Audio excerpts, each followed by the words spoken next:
Hello everyone, welcome back to the channel and welcome তোমাদের আরও একটা নতুন ভিডিওতে। আজকে দেখতেই পারছো আমি রেডি হচ্ছি, কারণ সকাল থেকে কিছু প্রোগ্রাম আছে। প্রোগ্রাম বলতে অনেক দিন ধরেই আমার ইচ্ছা ছিল দক্ষিণেশ্বরে গিয়ে মা ভবতারিণীকে একটুখানি পুজো দেওয়ার, তো কোনো সময় মতো হয়ে উঠছিল না, শুভমের সেই মতো ছুটিও পাচ্ছিল না।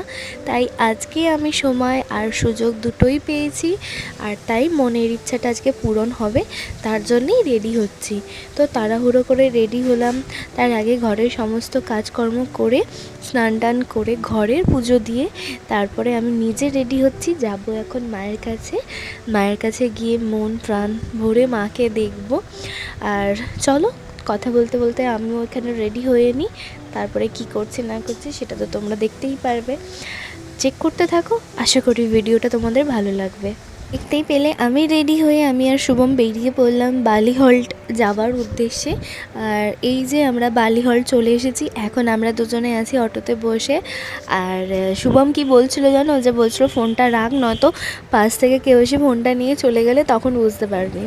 হ্যাঁ, যাই হোক, এই দেখতে পাচ্ছ এটা বালি ব্রিজ, তোমরা সবাই জানো। আর এইদিকে হচ্ছে মা গঙ্গা, আর তার সামনেই আছে মায়ের মন্দির। আর এই যে আমরা এসে গেছি দক্ষিণেশ্বরের স্কাই ওয়াকের সামনে।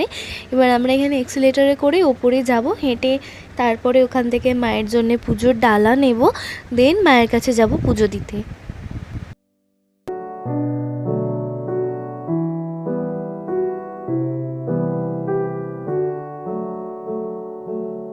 আর এই যে এসে গেছি আমরা দক্ষিণেশ্বর মন্দিরের সামনে। দেখতে পাচ্ছ কত ভিড় হয়েছে আজকে, প্রচণ্ড পরিমাণে ভিড় ছিল, জানি না হয়তো দোল পূর্ণিমার সামনে তার জন্যই।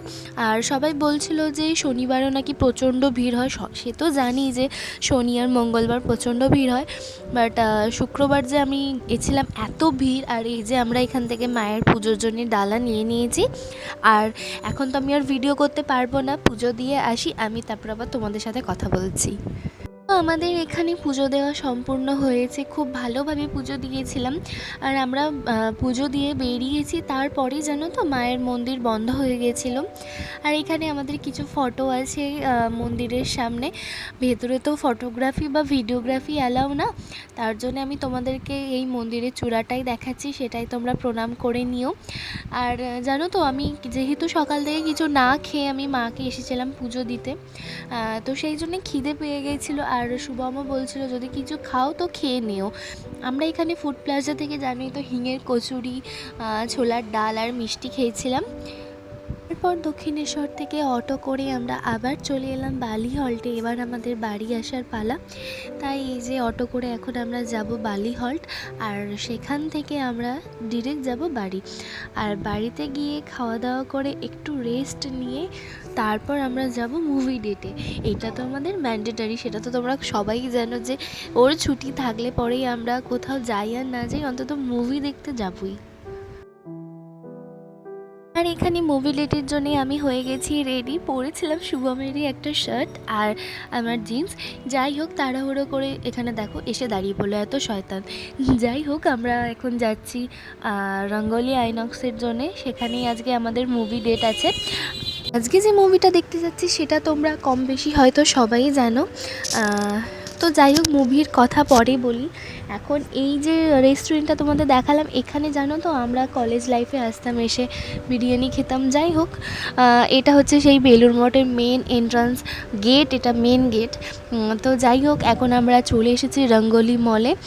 আমার না রঙ্গোলি মলে আসতে খুব ভালো লাগে, জানো তো, এর অ্যাম্বিয়েন্সটা এত সুন্দর। আর এর পাশেই আমার শ্বশুরমশাইয়ের দোকান। তো যাই হোক, এখানে আমার আসতে সত্যি কথা বলতে বিয়ের আগেও ভালো লাগতো, আর বিয়ের পরে তো ভালো লাগেই। তো যাই হোক, এবার আসি মুভিতে। মুভিটা সত্যি কথা বলতেই আমার খুব একটা বেশি ভালো লাগেনি। অনেক বয়স্ক মহিলারাও গেছেন, অনেক কাকিমাদের বয়সেই সবাই গেছেন। কিছুটা একটু এমন সিন আছে যেটা সত্যি তাদের সাথে বসে দেখার মতো না। তো যাই হোক, এখানে আমি ওর সাথে কী আর কি করছিলাম মনে নেই। যাই হোক, সিনেমাটা যদি তোমরা দেখে থাকো তো প্লিজ কমেন্টে জানিও যে তোমাদের কেমন লেগেছে। আমার পার্সোনাল ওপিনিয়ন যেটা, সেটা হচ্ছে যে খুব একটা ভালো লাগেনি, আবার খুব খারাপও হয়নি। তো যাই হোক, একবার ওয়াচ করার মতো এই মুভিটা। যতক্ষণ উত্তম কুমারকে দেখিয়েছেন ততক্ষণটাই আমার বেশি ভালো লেগেছে। তারপর একটু 40 মিনিটস একটু গেজিয়েছে। এই যে তুই কাল বললি যে তুই ভূতে বিশ্বাস করিস। ও হ্যাং ইউর ভূত। ওসব ভূত বলে কিছু হয় না, ওসব ওসব বোগাস ব্যাপার, বুঝলি, কুসংস্কার। কাল নেশা করে কি বলেছি সেই নিয়ে শোন, তোকে একটা ভালো কথা বলি, মন দিয়ে শোন। একটা মেয়েকে ভালো লেগেছে, ভালো ব্যাপার, সে ভুটিয়ে দিয়েছে, খারাপটা করতে পারিস। মনে রাখিস, এই যুদ্ধে কিন্তু তুই একা, তোর সাথে কেউ নেই, একটা লোকও নেই যে আমি তো আছি। Isn't that enough?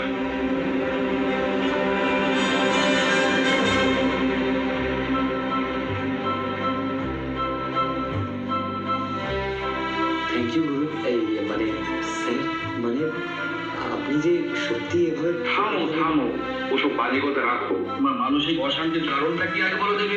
ওই একটা মুভি। দাদু, আমি কি স্বপ্ন দেখছি? স্বপ্ন নয় দাদু ভাই, সত্যি আমি এসেছি। কিন্তু তোমার ব্যাপার কি বলতো? মানে মাথাটা একটু ঘুরে গেছিল। খালি আর কি। তো স্যার, এইটাই হলো মুদ্রা ব্যাপার।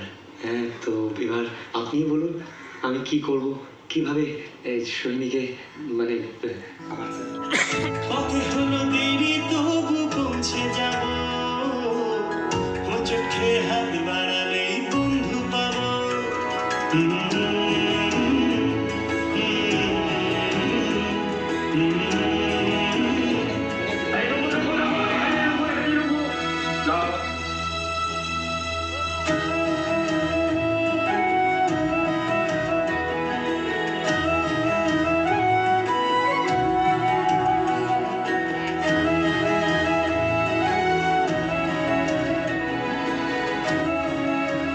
এটা কি কার মূর্তি?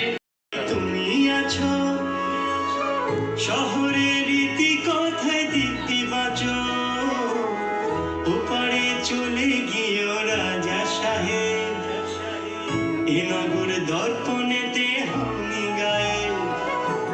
এই ছোড়া আবার কি? হ্যাঁ, বিশ্বজিৎ দাদু, মানে তোমার বিশুর ছেলে প্রসেনজিৎ চ্যাটার্জি, মানে ডাকনাম বুম্বাদা। ও হ্যাঁ হ্যাঁ, ঠিকই তো।